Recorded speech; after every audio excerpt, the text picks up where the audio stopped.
The morning burned so August hot. The marsh's moist breath hung the oaks and pines with fog. The palmetto's patches stood unusually quiet except for the low, slow flap of the heron's wings lifting from the lagoon.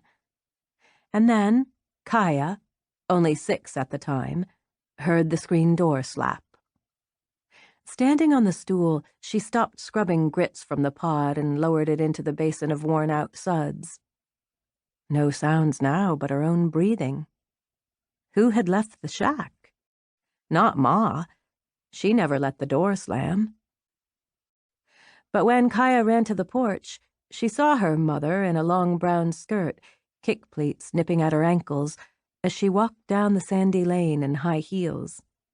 The stubby-nosed shoes were fake alligator skin, her only going-out pair. Kaya wanted to holler out, but knew not to rouse Pa, so opened the door and stood on the brick-and-board steps. From there she saw the blue train case Ma carried. Usually, with the confidence of a pup, Kaya knew her mother would return with meat wrapped in greasy brown paper or with a chicken, head dangling down. But she never wore the gator heels. Never took a case. Ma always looked back where the foot lane met the road, one arm held high, white palm waving as she turned onto the track, which wove through bog forests, cattail lagoons, and maybe, if the tide obliged, eventually into town. But today she walked on, unsteady in the ruts. Her tall figure emerged now and then through the holes of the forest until only swatches of white scarf flashed between the leaves. Kaya sprinted to the spot she knew would bear the road. Surely Ma would wave from there.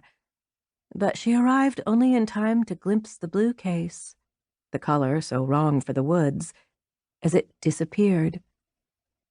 A heaviness, thick as black cotton mud, pushed her chest as she returned to the steps to wait. Kaya was the youngest of 5, the others much older, though later she couldn't recall their ages. They lived with Ma and Pa, squeezed together like penned rabbits, in the rough-cut shack, its screened porch staring big-eyed from under the oaks. Jody, the brother closest to Pa, but still 7 years older, stepped from the house and stood behind her. He had her same dark eyes and black hair, had taught her bird songs, star names, how to steer the boat through sawgrass. "Ma'll be back," he said. "I don't know. She's wearing her gator shoes." "Ma don't leave her kids. It ain't in 'em." "You told me that fox left her babies." "Yeah, but that vixen got her leg all tore up. She'd have starved to death if she'd have tried to feed herself and her kits. She was better off to leave 'em, heal herself up, then welt more when she could raise 'em good. Ma ain't starving. She'll be back." Jody wasn't nearly as sure as he sounded, but said it for Kaya. Her throat tight, she whispered, "But Ma's carrying that blue case like she's going somewheres big."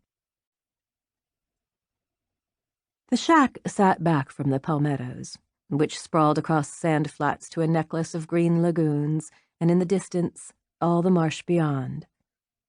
Miles of blade grass so tough it grew in salt water, interrupted only by trees so bent they wore the shape of the wind. Oak forests bunched around the other sides of the shack and sheltered the closest lagoon, its surface so rich in life it churned. Salt air and gull song drifted through the trees from the sea. Claiming territory hadn't changed much since the 1500s. The scattered marsh holdings weren't legally described, just staked out natural. A creek boundary here, a dead oak there, by renegades. A man doesn't set up a palmetto lean-to in a bog unless he's on the run from somebody or at the end of his own road.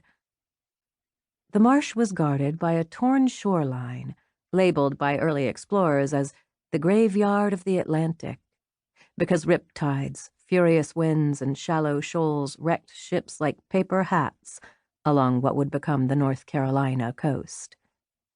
One seaman's journal read, "Ranged along the shore, but could discern no entrance.